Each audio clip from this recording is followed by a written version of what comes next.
Very good afternoon बच्चों। आज का जो हमारा लेसन है वो है रशियन रिवॉल्यूशन पार्ट 2। पार्ट 1 में बच्चों हमने सभी आइडियोलॉजी यानी विचारधाराओं को पढ़ा था। आगे हम इस लेसन को कंटिन्यू करते हैं। तो सबसे पहले हम कंटेंट्स देखते हैं, हमें क्या क्या इसमें पढ़ना है बच्चों। सबसे पहले हमें रशियन एम्पायर यानी रूसी साम्राज्य में कौन कौन से क्षेत्र शामिल है, इकोनॉमी, सोशलिज्म यानी वहाँ पे आर्थिक दशा किस तरह की थी, ब्लडी संडे यानी खूनी रविवार की घटना क्या थी और ये कब घटित हुई, condition of peasants and condition of labours यानी किसानों और मजदूरों की कैसी दशा थी, और फर्स्ट वर्ल्ड वॉर यानी प्रथम विश्व युद्ध का रशियन साम्राज्य पर क्या प्रभाव पड़ा है। इन्हीं कंटेंट्स को आज हम डिस्कस करते हैं। तो सबसे पहला जो बच्चों हमारा कंटेंट है वो है रूसी साम्राज्य यानी रशियन एम्पायर। बच्चों इसके अंदर हम सबसे पहले आपको बताना चाहेंगे कि जो रूसी साम्राज्य था उस पर जार राजवंश का शासन था। जार आपने ये जार इंग्लिश में लिखा हुआ देख रहे हो, टी से जो लिखा हुआ है जार, और यहाँ पर यहाँ के जो शासक थे वो थे जार निकोलस द्वितीय। और जब 1914 तक बच्चों रशियन साम्राज्य में कौन कौन से क्षेत्र शामिल थे, तो फिनलैंड, लातविया, लिथुआनिया, एस्टोनिया और कुछ पोलैंड का हिस्सा, Ukraine, Belarus, central Asian states, Georgia, ये सभी इससे बच्चों रशियन एम्पायर में शामिल थे। यानी आप कह लो कि ज़्यादातर एशिया और यूरोप का बहुत सा हिस्सा इस पार्ट में आ जाता था।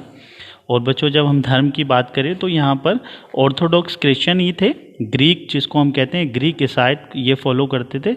और यहाँ की जो जनसंख्या थी बच्चों, जैसे फ्रांस में 40 से 50% कृषि पर निर्भर थी, लेकिन यहाँ की जनसंख्या 85% एग्रीकल्चर पर निर्भर थी।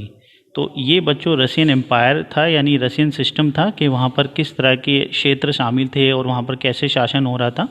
नेक्स्ट स्लाइड में हम बच्चों आपको दिखाते हैं कि ये आप मैप में देख पा रहे हो बच्चों कि ये सारा हिस्सा रशियन एम्पायर को दिखा रहा है, जिसमें आप यूक्रेन, पोलैंड, बेलारूस और सेंट्रल एशिया इन सारे हिस्से को आप देख पा रहे हो ठीक से।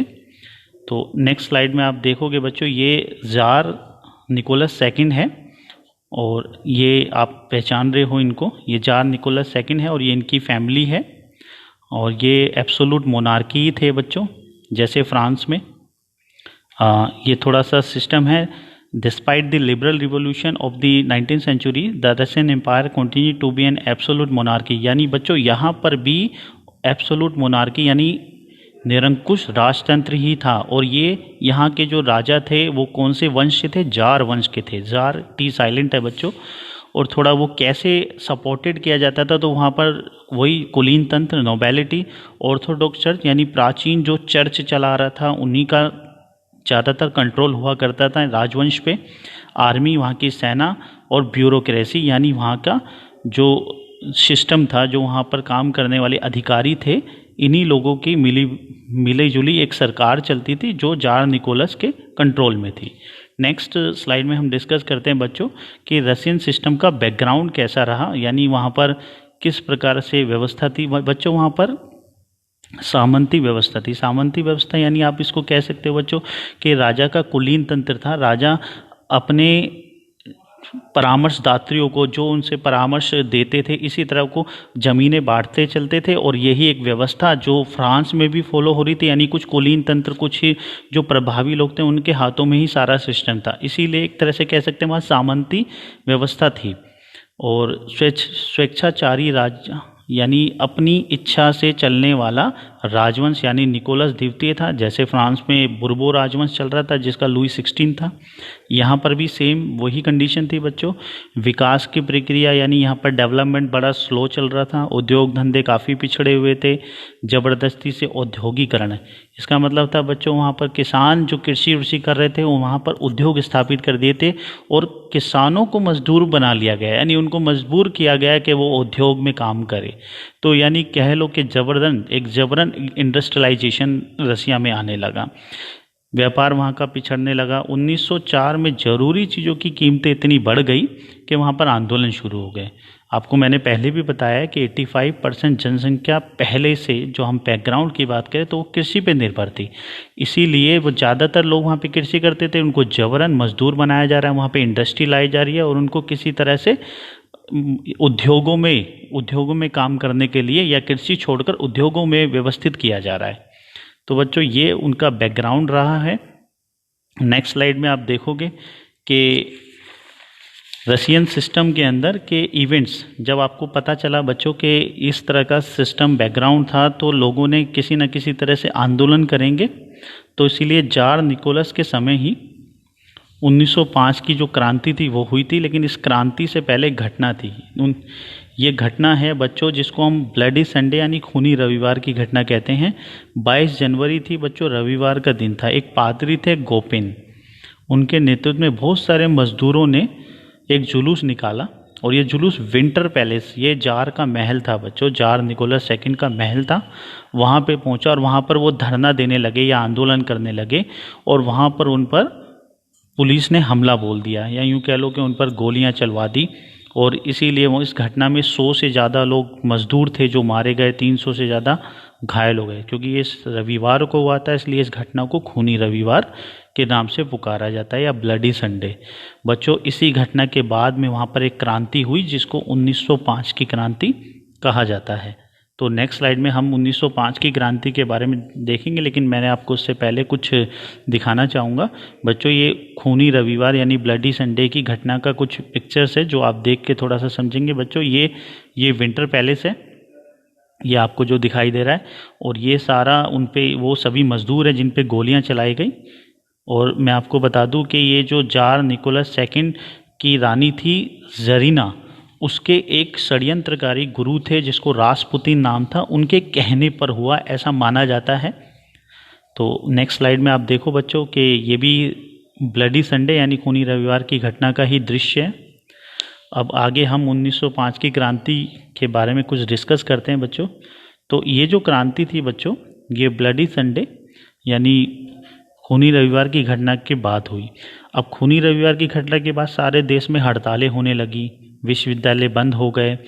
कुछ वकील, डॉक्टर, इंजीनियर उन्होंने मिलकर या कुछ यूँ कह लो कि मध्य वर्ग उन्होंने मिलकर संविधान सभा की गठन की मांग करने लगे, यानी वो राजतंत्र के खिलाफ हो गए। उन्होंने अपना एक संगठन बना लिया, यूनियन ऑफ यूनियन।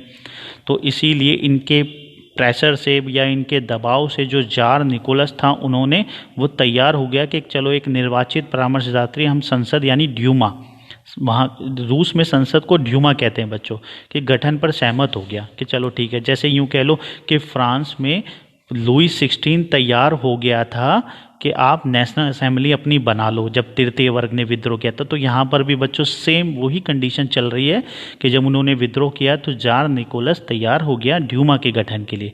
लेकिन हुआ क्या, 75 डेज में पहली जो ड्यूमा बनी वो विघटित हो गई। फिर 3 महीने के अंदर दूसरी ड्यूमा को बर्खास्त कर दिया और तीसरी ड्यूमा में उसने जार निकोलस ने रूढ़िवादी नेताओं को भर दिया ताकि अपनी मनमानी कर सके या फिर जो भी अपनी नीतियां वो बना सके। बच्चों नेक्स्ट स्लाइड में मैं आपको बताना चाहूँगा कि रसिया के अंदर या रूस के अंदर किसानों की स्थिति कैसी थी। बच्चों रूसी समाज में जो किसानों की स्थिति दयनीय यानी बहुत ही खराब थी। वहाँ पर ज़्यादातर किसान खेती करते थे क्योंकि 85% जो पॉपुलेशन थी रसिया की वो एग्रीकल्चर पे निर्भर थी, कृषि पे निर्भर थी। और जो विशाल संपत्ति थी यानी ज़्यादातर जो संपत्ति थी रसिया की वो सामंतों, राजघराने के लोग, जो ऑर्थोडॉक्स चर्च यानी वहाँ पे जो चर्च था उसके हाथों में थी।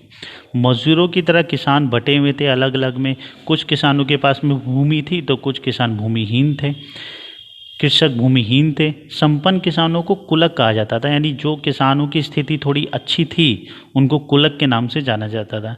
यहाँ किसान समय समय पर सारी ज़मीन अपने कम्यून यानी जमींदार, कम्यून या मीर का मतलब जमींदार है बच्चों, उनको सौंप देते थे। और फिर कम्यून क्या करता था, परिवार की ज़रूरत के हिसाब से किसानों को बांट देता था कि अच्छा इसमें परिवार, ये इनका बड़ा परिवार है तो इनको हमने 1 बीघा दे दी, ठीक है, इनका छोटा परिवार है तो उनको आधा बीघा दे दी। इस तरह से ज़मीन का बंटवारा कम्यून करते थे यानी जमींदार करते थे। तो इसीलिए कह सकते हैं कि किसानों की जो स्थिति थी वो ज़्यादा अच्छी नहीं थी रशियन एम्पायर के अंदर। रूस में किसान चाहते थे कि नवाबों की ज़मीन छीन कर, यानी जो जमींदार हैं उनकी जो ज़मीन है वो किसानों में बांट दी जाए। इसीलिए वो क्या करने लगे, हत्याएं करने लगे, जमींदारों की हत्या होने लगी या आंदोलन करने लगे। इस तरह से ये कंडीशन है बच्चों किसानों की, और किसानों की तरह ही मज़दूरों की स्थिति भी इसी तरह की थी। अब हम डिस्कस करते हैं कि मज़दूर किस प्रकार से व्यवस्थित थे वहाँ पर। बच्चों ज़्यादातर कारखाने उद्योगपति के थे, यानी यूँ कह लो बड़े बड़े जो लोग थे, कुलीन तंत्र थे, उनके पास थे। मज़दूरों को बहुत कम वेतन मिलता था, यानी बहुत ही कम। और जो उनके काम करने की जो शिफ्ट थी, पालियाँ थी, वो बहुत लंबी थी, यानी 15-15 घंटे। और आम जबकि कारखानों में मजदूर 10 से 12 घंटे पालियों में काम करते थे, लेकिन 15-15 घंटे मजदूरों से काम करवाया जा रहा था। और वो डॉर्मेट्री, बच्चों डॉर्मेट्री रहने की एक व्यवस्था थी, जिसमें सिर्फ एक बिस्तर मिलता था मजदूरों को रहने के लिए, और एक सामान रखने के लिए एक पेटी। तो इस तरह से मजदूर वहाँ पर रहते थे। सामाजिक स्तर पर मजदूर बटे हुए थे, गाँव से थे, गहरे संबंध उनके किसानों से थे ज़्यादातर, और उनके बीच योग्यता और दक्षता के स्तर पर काफ़ी फ़र्क था। कुछ काफ़ी स्किल्ड लेबर्स थे, जबकि कुछ अनस्किल्ड लेबर थे। 31% महिलाएं थीं, और उन्हें पुरुषों के मुकाबले में जो वेतन है बच्चों, यानी सैलरी है, बहुत कम मिलती थी, क्योंकि मानते थे कि वो कार्य कुशल कम होंगी। और इन विभेदों के बावजूद जब किसी को नौकरी से निकाल दिया जाता था, तो ये मजदूर क्या करते थे, वो अपने संगठन भी उन्होंने बना रखे थे, तो वो हड़ताल भी करते थे। तो बच्चों रशियन एम्पायर में या 1905 की क्रांति के बाद ये इस तरह की स्थिति वहाँ के मजदूरों की थी। मैं आपको कुछ दृश्य दिखाऊंगा। ये बच्चों मजदूर हैं, ये इस तरह से खाना वाना खाते थे, यानी उनकी स्थिति ये दिख रही होगी इस पिक्चर से आपको। और ये डॉर्मेट्री है बच्चों, ये उनके रहने की जगह, यहीं पर सोते थे और यहीं रहना, ये एक बिस्तर उनका एक कमरा हो गया। ये डॉर्मेट्री है जहाँ पर वहाँ की रशिया के मजदूर रहा करते थे। नेक्स्ट में बच्चों, नेक्स्ट स्लाइड में हम देखेंगे कि रशिया में सोशलिज्म। बच्चों मैंने आपको पहले भी सोशलिज्म के बारे में बता रखा है। तो सबसे पहले अगर हम रशिया की बात करें तो 1898 में वहाँ पर Russian social democratic workers party का गठन किया गया। और क्योंकि ये वहाँ पर रशियन एम्पायर, या यूँ कह लो कि जार निकोलस जो था वो एब्सोल्यूट मोनार्की को फॉलो करता था, इसलिए गैर कानूनी संगठन के रूप में काम करता था, यानी छुप छुप के काम करता था, अपना अखबार निकालता था, हड़तालें आयोजित करते थे। और 1900 में उन्होंने सोशलिस्ट रेवोल्यूशनरी पार्टी, समाजवादी क्रांतिकारी पार्टी का गठन किया। उस पार्टी में किसानों के अधिकारों के लिए संघर्ष किया, मांग की सामंतों के कब्जे से उनकी ज़मीन छुड़ाई जाए, यानी किसानों को ज़मीन सौंपी जाए। इस तरह से सोशलिज्म ने रशिया में किसानों और मजदूरों को तैयार किया क्रांति के लिए, ताकि वो 1917 की जो फरवरी की क्रांति हुई उसमें एक अच्छा खासा योगदान सोशलिज्म का रहा, समाजवाद का रहा। बच्चों नेक्स्ट स्लाइड में आप देखोगे प्रथम विश्व युद्ध। बच्चों आपको पता है कि जो प्रथम विश्व युद्ध था वो 2 गुटों के बीच में हुआ। पहले जो गुट थे उसमें जर्मनी, ऑस्ट्रिया, तुर्की, इनको केंद्रीय शक्ति कहते थे। पहले गुट में ये शामिल थे, और दूसरे गुट में थे फ्रांस, ब्रिटेन और रूस, ये मित्र राष्ट्र थे। इनको केंद्रीय शक्ति कहते थे, उनको मित्र राष्ट्र कहते थे। इन दोनों के बीच में ये प्रथम विश्व युद्ध हुआ बच्चों।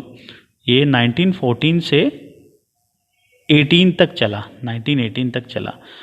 और इस युद्ध में शुरू में जो रूसी सैनिक थे या रूसी जनता थे, उन्होंने जार का साथ दिया, क्योंकि रूस भी प्रथम विश्व युद्ध में भाग लिया था। रूस ने भी शुरू में उन्होंने जार का साथ दिया, लेकिन ये युद्ध था लंबा खिंचता गया। बाद में वहाँ की जो जनता थी या फिर वहाँ के मजदूर थे, उन्होंने जार पर अपना विश्वास, या यूँ कह लो कि जार ने अपना विश्वास खो दिया। और जरीना यानी जो जार की पत्नी थी, उसने, जो अलेक्जेंड्रा के जर्मन मूल की थी, और क्योंकि जर्मनी एक दूसरे खेमे में था जो रूस के खिलाफ था, इसलिए वहाँ के लोगों को जर्मनी के प्रति घृणा पैदा हो गई थी कि जर्मनी से ज़्यादातर नुकसान रूस के मजदूरों को हुआ या रूस के सैनिकों को हुआ, इसीलिए वो उसको भी घृणा की दृष्टि से देखने लगे। और यूँ कह लो कि रासपुतीन एक जो सन्यासी था, एक षड्यंत्रकारी साधु था, इसने जार को, जरीना और इस रासपुतीन के सहयोग से जार को अलोकप्रिय बना दिया, यानी जार जो राजवंश है वहाँ की जनता में अपना विश्वास खो चुका था। और प्रथम विश्व युद्ध में बच्चों क्या हुआ, 1917 तक 70 लाख लोग मारे जा चुके थे। वहाँ की फसलें, इमारतें, और वहाँ पे ज़्यादातर लोग शरणार्थी बन गए। सिपाही भी युद्ध में तंग आ चुके थे, अब वो लड़ना नहीं चाहते थे, वो इतने थक चुके थे। और युद्ध से उद्योगों पर बहुत बुरा असर पड़ा। रूस में अपने उद्योग तो वैसे बहुत कम थे, लेकिन बाहर से बहुत सारी आपूर्ति हो जाती, लेकिन वो भी बंद हो गई थी क्योंकि जर्मनी ने ज़्यादातर हिस्सों पर कब्जा कर लिया था और देश भर में मजदूरों की कमी पड़ने लगी, जरूरी सामान की कीमतें बढ़ने लगी, सारे वर्कशॉप ठप होने लगे। तो इस स्थिति ने बच्चों 1917 की फरवरी क्रांति को अंजाम दिया। तो इसलिए प्रथम विश्व युद्ध बच्चों रूस की फरवरी क्रांति का तत्कालिक कारण भी रहा। इस युद्ध के बाद ही वो क्रांति हुई। बच्चों नेक्स्ट स्लाइड के अंदर या हम नेक्स्ट लेसन में हम इस चैप्टर को आगे भी कंटिन्यू करेंगे और आई होप आपको ये समझ में आया होगा। और मैंने इसके बाद में एक वर्कशीट रखी है, मैं आपसे डिस्कस करूँगा कि अब आप, मुझे लग रहा है ये लेसन देखने के बाद में आप बहुत से आंसर्स दे पाएंगे। जैसे रूस पर कौन से वंश का शासन था ये आपको पता चल गया होगा, और रूसी साम्राज्य में कौन कौन से क्षेत्र शामिल थे, रासपुतीन कौन था, खूनी रविवार की घटना क्या थी यानी ब्लडी संडे की घटना कब हुई थी और ये क्या थी, 1905 की क्रांति से पहले रूस के कैसे हालात थे, और 1917 की क्रांति से पहले श्रमिकों की स्थिति यानी मजदूरों की स्थिति कैसी, प्रथम विश्व युद्ध कौन से दो गुटों में हुआ था, और प्रथम विश्व युद्ध का रूस की अर्थव्यवस्था पर क्या प्रभाव पड़ा। तो आई होप आप इन सभी क्वेश्चंस का इस वर्कशीट को अब आप करने में सक्षम होंगे। थैंक यू बेटा।